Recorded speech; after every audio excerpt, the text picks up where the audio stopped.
what happens on this committee is we all want to talk about our hometowns today. And so what I've observed is when we talk about the city of Passaic or Lakewood or maybe Patterson in a bit or Newark or Camden, we're talking about the big cities in the state of New Jersey. I want to talk about the 75% of towns in New Jersey with populations below 20,000, because I think small towns in New Jersey are getting a raw deal from state government. Not your department necessarily, but a few others in particular. You said early on that municipalities are facing more and greater budgetary pressures these days. No doubt about it. And I think that one of them, a big one of them, is the increase in state mandates on small towns throughout our state. When I was mayor, not a week went by when my administrator wouldn't say, "Mayor, we got a new mandate we got to comply with. We were sweeping our streets twice a year, we got to do it 3 times now.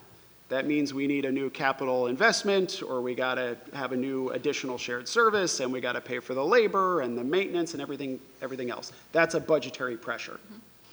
Or my administrator would say, "Mayor, we got to adopt a model tree ordinance so that every resident who lives on 5, 6, 7, 8 acres in the middle of the woods needs to come down to town hall to get a permit from our overstretched zoning office to take down a tree in the back corner of their backyard." That's a budgetary pressure. Do you talk to other agencies within state government, DEP comes to mind, about the impact of state mandates on small towns and the pressure on local budgets, so that we don't have to turn the 2% cap into Swiss cheese, which is what I hear from time to time, but instead stop the glut of state mandates on small towns? So what I will tell you is they have frequently been informal conversations, just because we had good working relationships with sister agencies in the past. What I am hopeful about is that Governor Sherrill has put in place the Chief Operating Officer, Kelly Doucette, and one of the main goals, as articulated to the cabinet, is that her office will be the linchpin between communities and the state government in making sure that we are effectively communicating with each other. One of the examples that I can give is we're working on permitting right now, and that initiative is being housed within the Chief Operating Officer's office. The reason that I'm excited about that is because it's already creating inroads for us. It's already allowing us to have conversations about what the permitting system looks like across various departments. Why is that helpful? Because it starts to create the conversations about, well, once we talk about permitting and how that affects locals, well, then we can start talking about, for example, building requirements, right? And when we're talking about DEP, for example, and what some of their regulations require of our local governments in building, how does that then impact their affordable housing obligations? Absolutely. So there's always this connective tissue that sometimes is not addressed head on.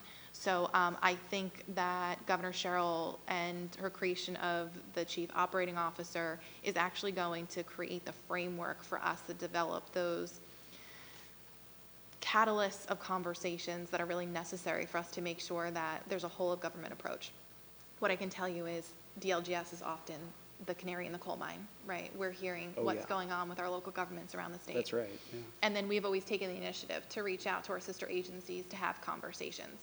But I think Governor Sherrill's office, the Chief Operating Office, is actually going to be a really good linchpin for us. I hope so. I really hope so, because I think, efficiency is great. We'd all like things that are more efficient.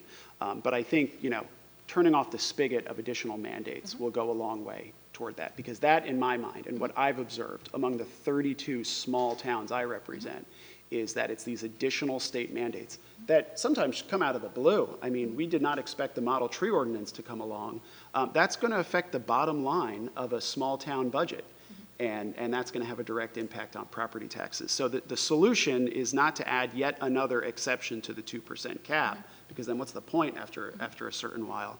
We got to really control the flow of mandates. So if I may, Please. The other thing that I want to highlight is I know that the governor just did the executive order, I think it was 17 last week, and that had to do with the housing governance and what that looked like. She did exactly this for the housing component. So I have no doubt, and she also housed that within the Chief Operating Officer. Right. So I have no doubt that this is going to continue. The goal of that executive order was to actually have all state government entities sit down and start cutting through the red tape. What do we need to repeal? What do we need to take away? What statutes and regulations are no longer helpful? How do we cut the red tape so that way we can make these easier for not just local governments, but also for building to happen across New Jersey? I think that that kind of signals to all of us that this is going to be a larger conversation about how do we reduce our footprint on the locals and industry as a whole. Yeah, thank you very much. That's actually a great segue. A lot of times when we talk about small towns in the state of New Jersey and the property tax burden carried by residents in these small towns, there is a focus on merging municipalities, right? Of the 32 towns I represent, they're not going to do it. And I'm going to tell you why. And it might not be a reason that you're thinking about. Maybe you're thinking about it, but the folks listening at home might not be thinking about this. I'll give you a very specific example. Chester Township, where I live, and Chester Borough, two separate municipalities. One is the downtown to the other. We share a school district, we share police, we share fire, we share first aid, we share a municipal court. Over the years, we've had shared services on finance office and recreation and zoning and DPW equipment. We share almost everything, but we won't merge. We're not going to do it. You want to know why? Affordable housing. Because one of those municipalities has a very high obligation, very little area to build. The other has plenty of space to build, relatively low obligation. The day two towns become one, we have a fear, a concern, that it's going to become a development bonanza. What say you? So one of the things that I really think that we should have a conversation around is what are the needs of those communities, both separate and singular, should they ever want to merge. You heard us talk a little bit, I think, earlier about NJ Homes, and I know Assemblyman Barless brought that up, but NJ Homes was really stood up because we did not want communities to feel that they had no choice but to develop on undeveloped land. We wanted them to understand what options they had in order to fulfill obligations, not just that the state was saying were your affordable housing obligations, but also what your community's needs are. So too frequently, I think when people think of affordable housing, and in some communities it's become a dirty word because of what they fear it might do to their community and to the fabric of what they see as the desired effect of why people want to live in our community in the first place, is we fail to understand what affordable housing actually means in the state of New Jersey. And it's what we're talking about is life cycle housing. We're talking about when our kids graduate college or come back from a trade school, we don't want them to live in our houses and in our basements until they're 35 years old and can finally afford something. Actually, 45. Average age, first-time homebuyer in New Jersey, 45. I'm maybe, with you. Maybe because they're renting for a temporary period of time, but either way, it's still it's unrealistic. Absolutely. For sustainability purposes. So what we wanted to talk about with communities is, do we have rentals available for professionals just starting out? Do we have first-time home buyer opportunities? Do we have, the starter home is disappearing, not just in New Jersey, but across the nation as a whole. When our seniors are looking to downsize, do they have something that's affordable for them to move into that's also accessible for whatever their needs might look like going into the future? So that started the catalyst of this conversation around NJ Homes. So to your point about what do we say to these communities when they're fearful of that is, one, I think the calculation would completely change. And we can have a conversation about what the calculation would look like should they merge based on the existing statutory construct. You think there could be a change to the calculation? I think there could be, mainly because I've heard from a lot of different legislators as we've had conversations about if there was an error here or an error there, or what that looks like, or what the formula should be. The formula is statutory. It's not dictated by the Department of Community Affairs. So if we are seeing from different communities that it is not hitting the benchmarks as to what their community needs, we should be having that conversation about what it should look like going forward. For example, when our team had to calculate what the affordable housing calculations were suggested to be for our municipalities across the state of New Jersey, one of the things that we consistently heard feedback was, that's not actual green space, or you're not taking into account that we've also built this development, or that this is already in the works, or whatever the case may be. Some of the information was a little outdated. Some of the information is only as good as what it's reported from Mod 4 data, for example. So we can have that conversation about how do we capture better and more accurate data so that way there are not inconsistencies. And perhaps we can also have that conversation to make sure that it's not a disincentive for communities to actually consolidate, but maybe it's actually a plus for them based on what their calculation should look like. That's it right there. It's that last part. Because I don't think the issue is necessarily errors and how we interpret errors. I have a follow-up question on this concept of, Sure. of development in general. But if there can be a fresh conversation with a fresh municipality that didn't exist the day before, at least on paper, I think that's a reasonable approach. Agreed.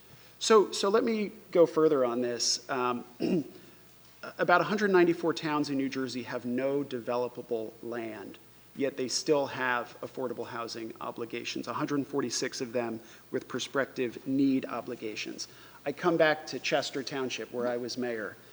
This is a municipality entirely within the Highlands, about 3/4 in the preservation area, very constricted, almost no buildable lots, no public water, no public sewer. We're practically camping out there, and yet our round 3 obligation was 181 units. It was a physical impossibility. So how does the department's framework account for municipalities with no physical capacity to develop? Sure. So one, I will say, I just would like to rejigger that a little bit in that it was a statutory framework that we had to calculate. So in the calculations, if it was a virtual impossibility, to your point, I think that's, again, another plug for NJ Homes and why we should be having a conversation about what it could look like. If we're talking about that it's fully built out, let's talk about, are there vacant properties? Are there underutilized properties? Is there the capability to do maybe what we consider like soft density? Things like, my town is similarly situated in that way.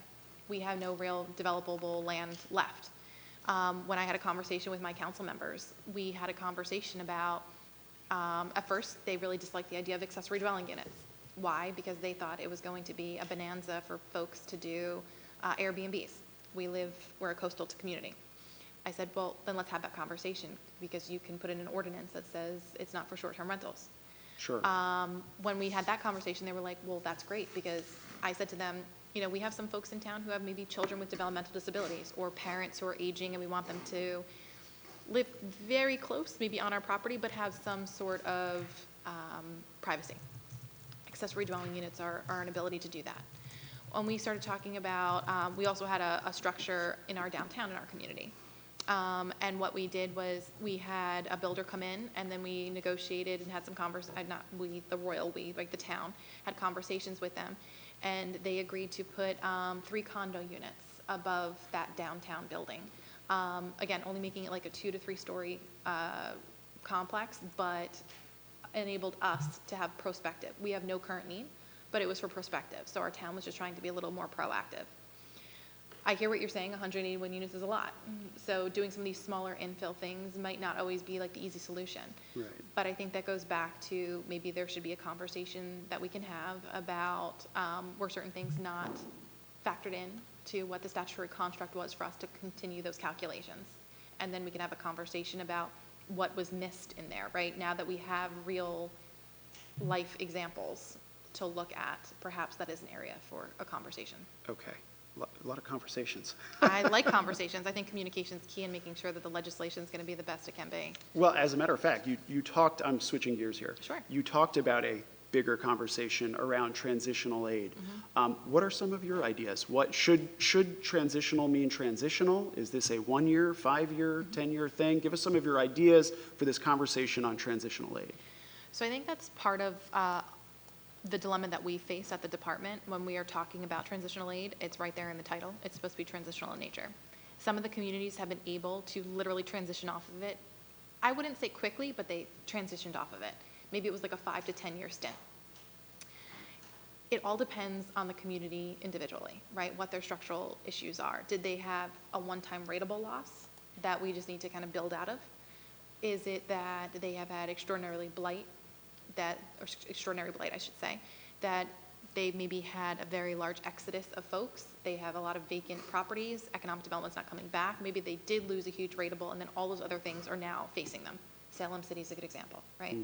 Lost their major rateable, which also was their largest employer, and then it was just a cascading of events after that. And without somebody coming back in to kind of fill that void, they just weren't going to be able to stand back up. Are they making the tough decisions that they need to for their budget? Absolutely. Are they facing the same fiscal pressures as all the municipalities around the state of New Jersey? They are. And that's why it's been very difficult for them to come off of it. There are, I would say, a mixture, and this is, I think, why having the conversation about what transitional aid should look like in the future is so important. There are some that have a structural deficit that we're not going to be able to cut them out of. They're going to need to grow out of it. There's also a group that maybe they just need a short-term fix for a few years until they can get back on their feet. Maybe there was just a poor decision at the elected level, and we need to kind of work our way through it. There's different buckets, and that's why we're thinking that perhaps a different avenue for transitional aid. One of those items could be a loaning program at like a very low interest rate. Maybe in tandem with grants, depending on the type of situation that the community is dealing with. Right. But a one-size-fits-all model we're seeing is not working, because we don't want them to just become reliant on additional state aid going forward. Which has happened. For certain communities it has, not all. I will Decades say, plus, I mean. some of them, yes, but we do have success stories too. Asbury Park is one of them, right? Asbury Park graduated off of the transitional aid program a few years ago. Great success story in the state of New Jersey. That's one, I don't mean to interrupt. I love the success stories, and you've shared a few of them. That's not necessarily what we're here to solve. It's the decades plus transitional aid. Something's clearly not working here. And I think that is also why it's not just going to be an aid program. It's also going to have to be an economic development program. I've already reached out to many of my sister agencies about how do we better support these communities. As I've mentioned multiple times, and I think everybody here has agreed, you can't cut your way out of a lot of these problems. They've already cut so much. There's nothing left to cut other than vital services, public safety. What we need to do is grow them out of it. What we need to do is how do we partner them and pair them and marry them to interested economic development coming into the state of New Jersey. Is that happening in a place like Trenton, for example? It's starting to. So we have a pilot program right now in Trenton, Camden, and Atlantic City. We partnered with our Office of Local Planning Services to help develop what these plans should look like, because these municipalities don't necessarily have the capacity to do it on their own. Some of the time we have brought in actually outside entities as well to help support that work. We're doing that in Atlantic City right now. We had them issue an RFP, brought in economic development support. That's been going extraordinarily well. It also signals to the development community that we're not only serious about doing it, but that we're going to support it going into the future and for the long term. So we've been having conversations with places like Choose NJ, EDA, et cetera, about how do we better support our transitional aid communities. And then also talking to industry that we know is extraordinarily invested in the state of New Jersey, like Amazon, for example, and helping to marry them with fiscally distressed municipalities who have stranded assets. Okay. You mentioned Trenton. I want to follow up on one of my colleagues' questions around Trenton. To recap, so the state has fiscal monitors embedded in Trenton City Hall to keep an eye on the approximately $50 million in state aid to the city. While they were there, the city spent $3.2 million in no-bid park projects, provided no documentation on $2.8 million in employee overtime. There was no documentation on $50,000 in reimbursements to staff. This one I couldn't believe. They actually conducted a mile-long project that destabilized the Delaware River flood zone. Now, I know that you said earlier these monitors are not reading every word of a contract, but shouldn't they at least confirm the city is following the law on public bidding? Are they not even doing that? So I think what people, and this is where I think there's a fundamental misunderstanding of what we do with the transitional aid program and budgets across the board. Every time something goes wrong with somebody's budget, they come back to DCA and say, why didn't you capture that? Our job is not to actually operate the community. Our job is to make sure that certain structural changes happen to stabilize their budget. That's our job when we're talking about transitional aid. What I will say is, of course, we want to make sure that we are capturing these types of things.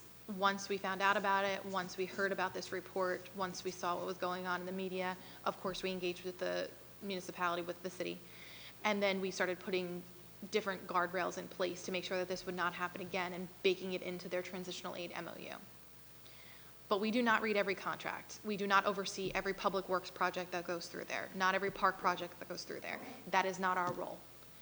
Our role is to make sure that we are fortifying their budget, that we are not allowing them to have additional costs that were not necessary or part of existing structures that they had, for example, like existing employees, right? They're not going above and beyond and creating new programming.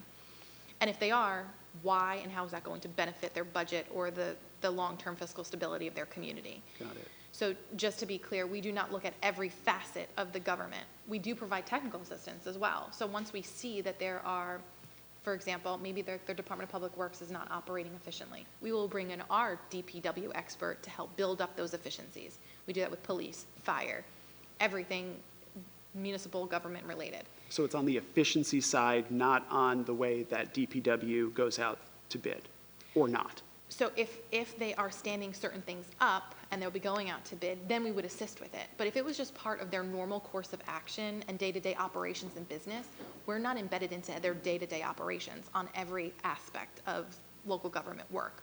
We're there looking at the budget, and we're there to make sure that they are we do want them, of course, to follow good fiscal practices.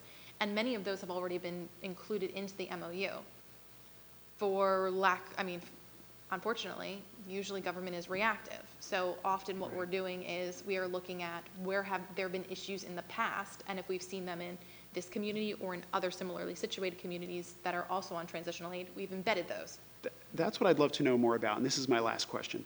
What binding structural changes, not recommendations, but enforceable conditions, is the DCA imposing on Trenton's financial operations? And how are you going to ensure compliance is verified in real time instead of reading about it in an audit months or years later? So right now, we're in the process of creating an addendum to their MOU going forward. Just Trenton's? Well, we'll make sure that it's across the board. So certain times there'll be something specific to a community, but it's usually just because there is like a specific item. But if we think it should be applied across the board, it would be applied across the board. And this will affect the day-to-day job of the fiscal monitors on site? It would affect what the processes are for the community directly. So what we would be standing up in Trenton, for example, is making sure that these procedures are now in place so that they couldn't break apart the bids, for example, so that they would be smaller tranches, right, that would not amalgamate into what should have been captured. And who will ensure they do that? Will the fiscal monitors be looking for that?